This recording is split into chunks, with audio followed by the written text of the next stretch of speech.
Olá, seja bem-vindo, seja bem-vinda a mais um vídeo no canal Ouvido Mágico. Esse é mais um capítulo do livro O Morro dos Ventos Uivantes, de Emily Brontë, publicado pela primeira vez em 1847. Antes, não esqueça de se inscrever no canal, deixar um joinha e, se puder me ajudar, meu Pix e o Apoia-se estarão na descrição e no primeiro comentário. Boa história!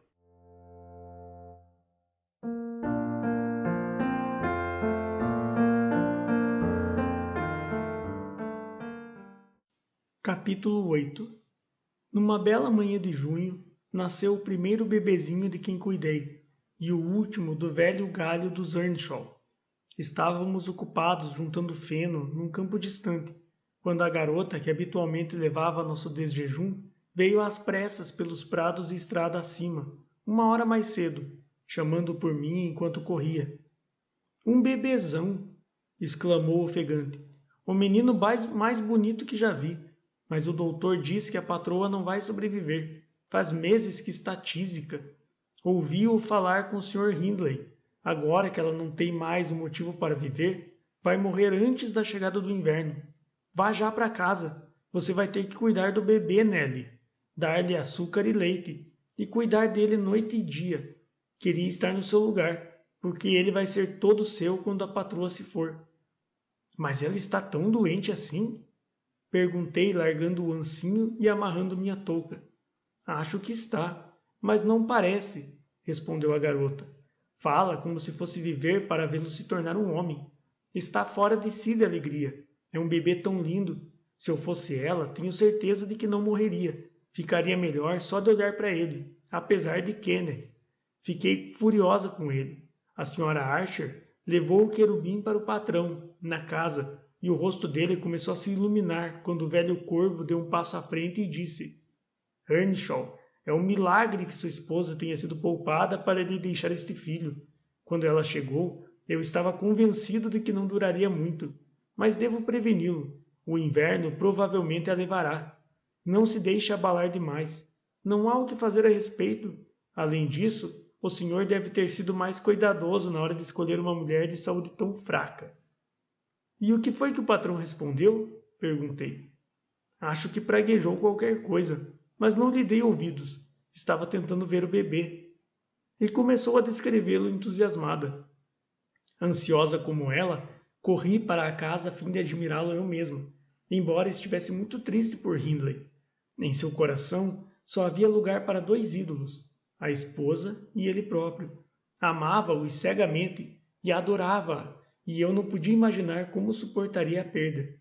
Quando chegamos a Wuthering Heights, lá estava ele à porta da frente. Ao entrar, perguntei-lhe como estava o bebê. Daqui a pouco já vai estar correndo por aí, Nell, respondeu com um sorriso. E a patroa? Atrevi-me a perguntar. O doutor disse que ela... Ao diabo com o médico, interrompeu ele, ficando rubro. Frances está passando bem. Dentro de uma semana vai estar ótima. Você vai lá para cima? Diga a ela que subo se ela prometer não falar. Tive que deixá-la porque não queria ficar calada. O Dr. Kenneth disse que ela precisa de repouso. Dei o recado à Sra. Earnshaw, que parecia muito animada, e respondeu alegremente. Mal disse uma palavra, Ellen, e ele saiu do quarto 2 vezes chorando. Bem, prometo que não vou falar, mas isso não me impede de rir dele. Pobrezinha, até a semana de sua morte, seu coração alegre nunca a abandonou, e seu marido continuava obstinadamente, não, furiosamente, a afirmar que a sua saúde melhorava a cada dia. Quando Kenneth o avisou que os remédios já eram inúteis naquele estágio da doença e que não queria que ele gastasse mais dinheiro com suas visitas a ela, o patrão retrucou.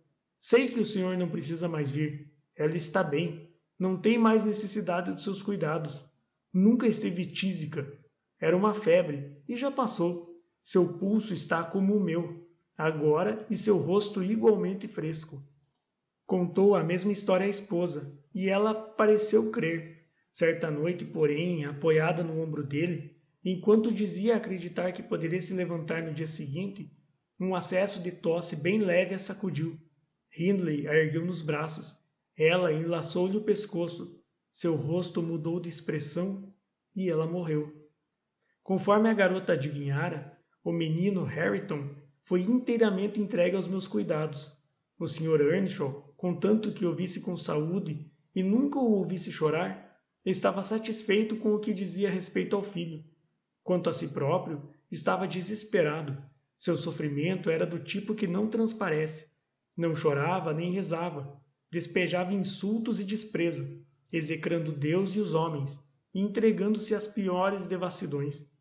Os criados não suportaram a conduta tirânica e malévola por muito tempo. Joseph e eu fomos os únicos a ficar. Eu não tinha coragem de abandonar a criança, e além disso, como sabe, tinha sido criada com Hindley, e perdoava seu comportamento mais do que um estranho seria capaz. Joseph ficou para mandar nos arrendatários e nos trabalhadores, já que era sua vocação estar onde quer que houvesse bastante ruindade a censurar. Os maus hábitos e as más companhias do patrão eram um exemplo e tanto para Catherine e Heathcliff.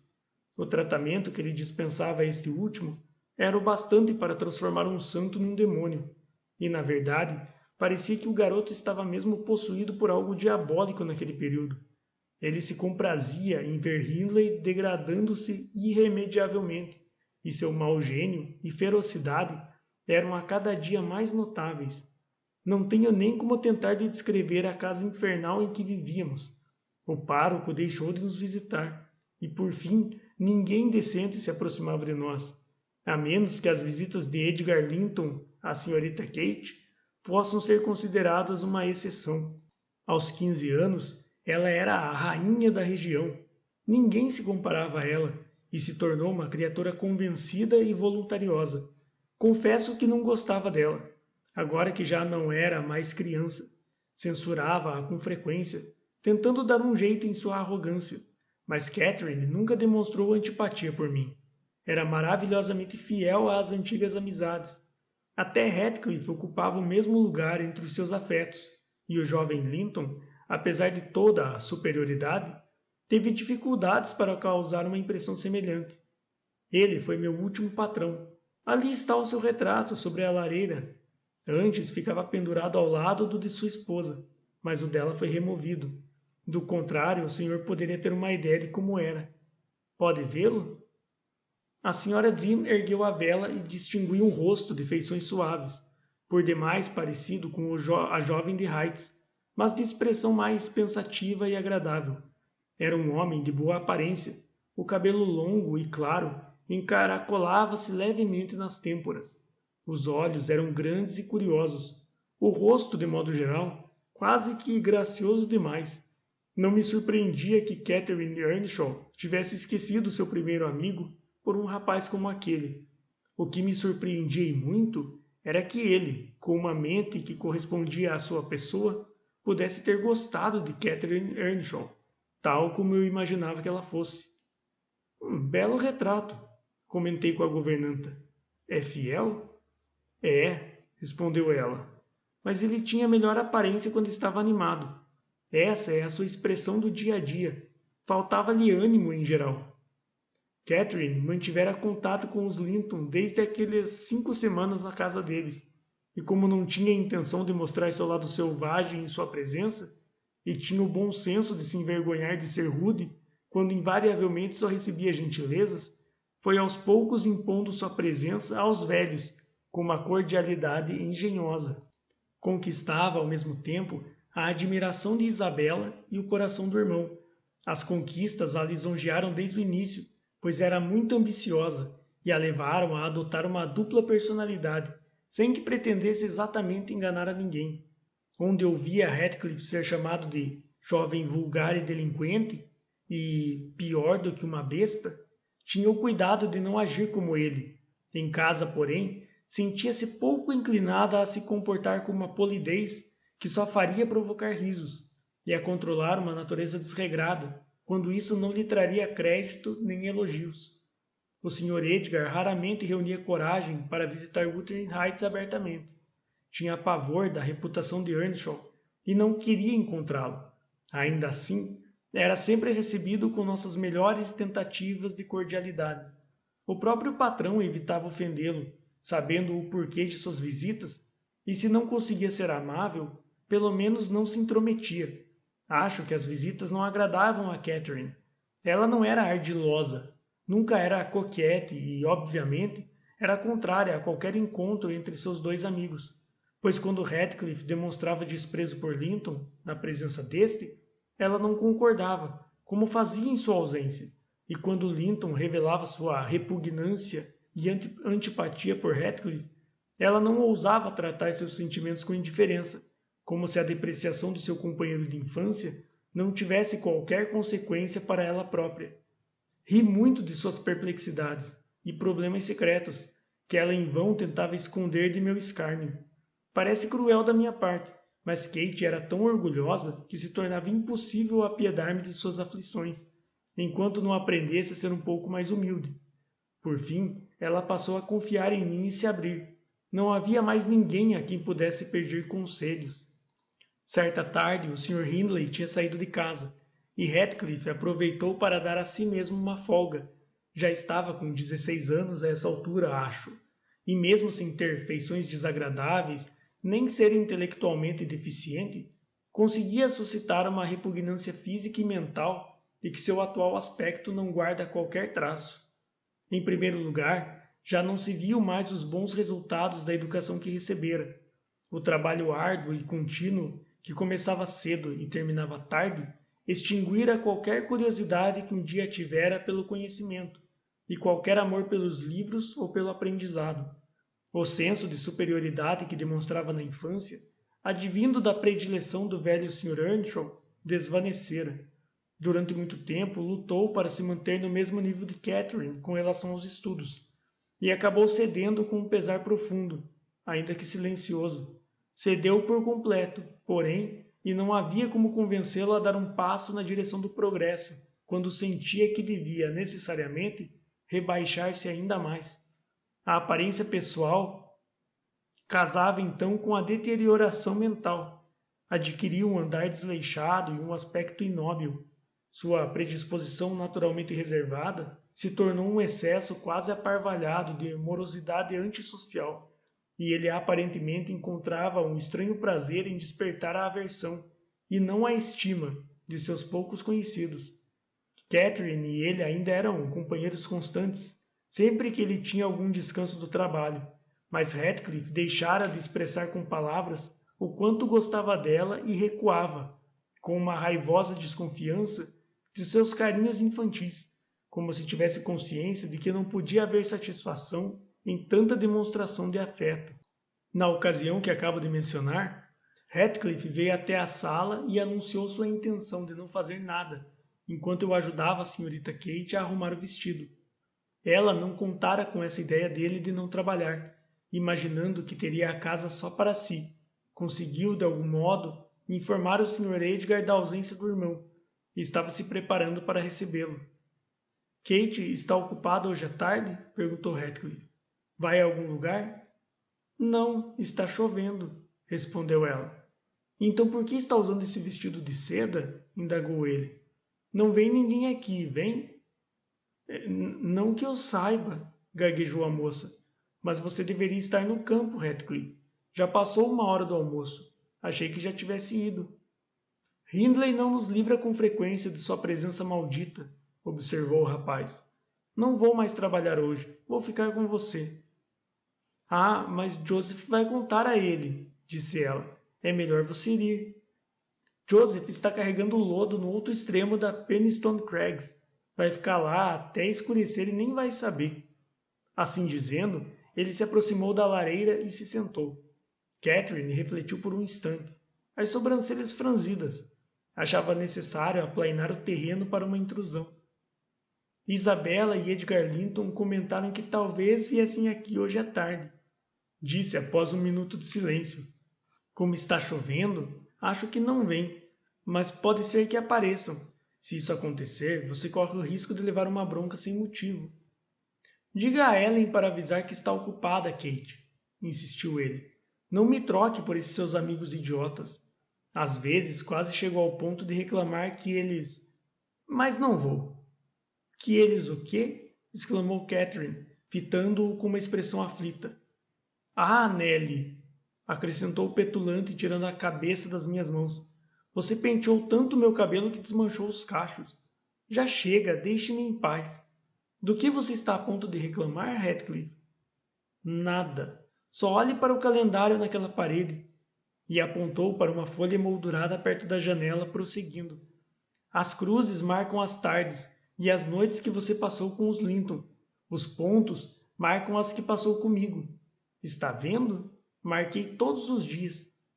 Sim, que tolice, como se eu reparasse nisso, replicou Catherine num tom enfastiado. E qual o propósito disso? Mostrar que eu reparo, disse Heathcliff.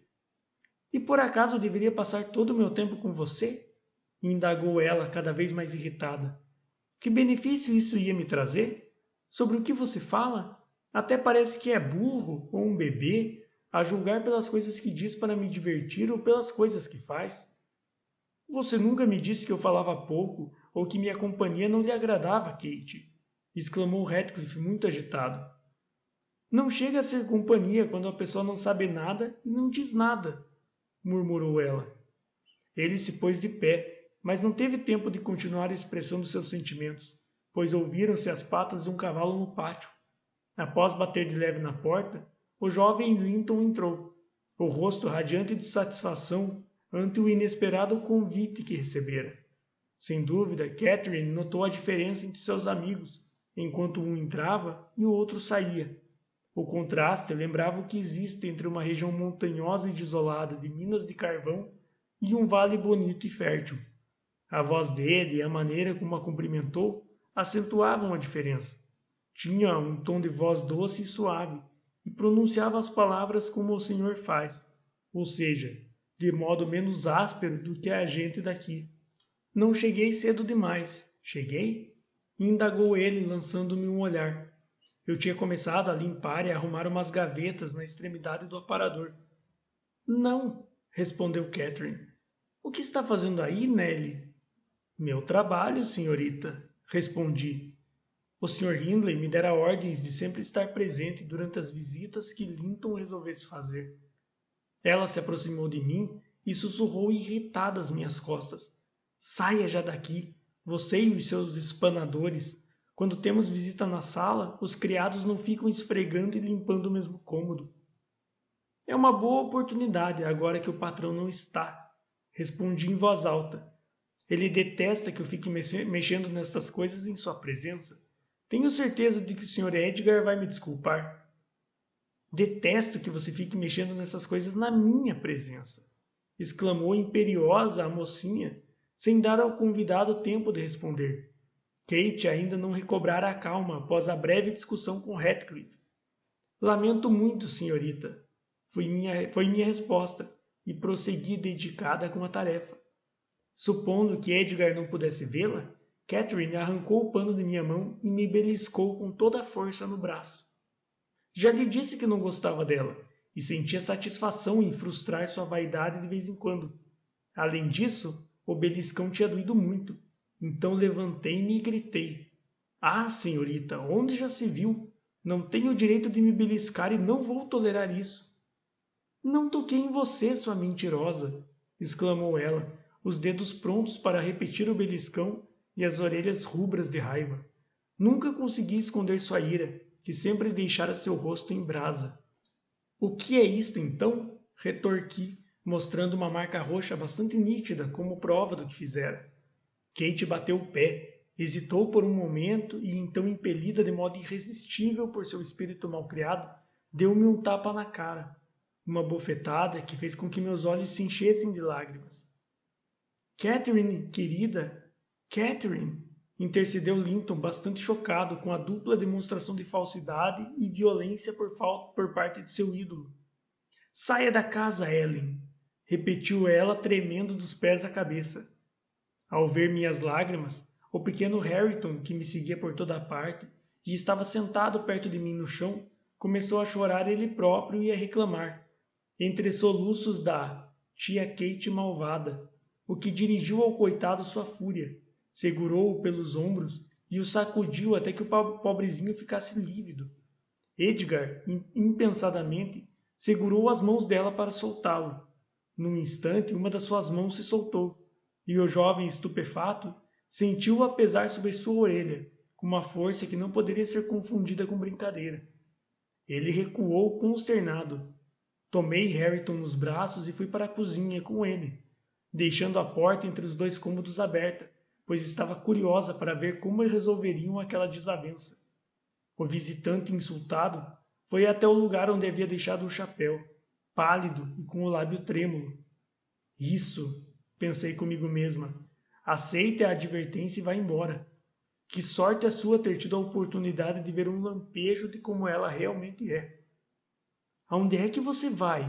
Indagou Catherine, avançando na direção da porta. Ele desviou e tentou passar. Não pode ir embora, exclamou ela com energia. Posso sim e vou, respondeu ele num tom de voz triste. Não, insistiu Kate agarrando a maçaneta. Ainda não, Edgar Linton. Sente-se. Não vai me deixar num estado destes. Eu teria uma noite terrível e não quero ter uma noite terrível por sua causa. Como posso ficar depois que me agrediu? Indagou Linton. Catherine não respondeu. Você me deixou com medo e com vergonha de você, prosseguiu ele. Não volto mais aqui. Os olhos da mocinha começaram a brilhar e suas pálpebras a tremer. E mentiu deliberadamente, acrescentou ele. Não, exclamou ela, recobrando a fala. Não fiz nada deliberadamente. Bem, vá se quiser. Vá embora logo. Deixe-me aqui chorando. E vou chorar até adoecer. Catherine se deixou cair de joelhos junto a uma cadeira e começou a chorar com vontade. Edgar se manteve firme em sua decisão até chegar ao pátio. Ali hesitou. Resolvi encorajá-lo. Ela é terrivelmente caprichosa, senhor, disse-lhe. Pior do que uma criança mimada. É melhor ir para casa. Do contrário, é capaz de adoecer só para nos deixar preocupados. O pobre rapaz olhou de soslaio pela janela. Tinha tanta força de vontade para ir embora, quanto um gato teria para deixar um rato semi-morto ou um passarinho comido pela metade. Ah, pensei, não há salvação possível para ele. Está condenado e se atira ao seu destino. E assim foi. Virou-se abruptamente, correu de volta para casa e fechou a porta atrás de si. Quando entrei um pouco depois para avisá-los de que Earnshaw voltara completamente bêbado, disposto a brigar com todo mundo, que era seu estado de espírito habitual nessas condições, vi que a altercação só resultara numa intimidade maior, rompera a casca da timidez infantil e lhes permitira deixar de lado o disfarce da amizade, confessando-se enamorados. A notícia da chegada do Sr. Hindley fez Linton correr para o cavalo e Catherine para o quarto.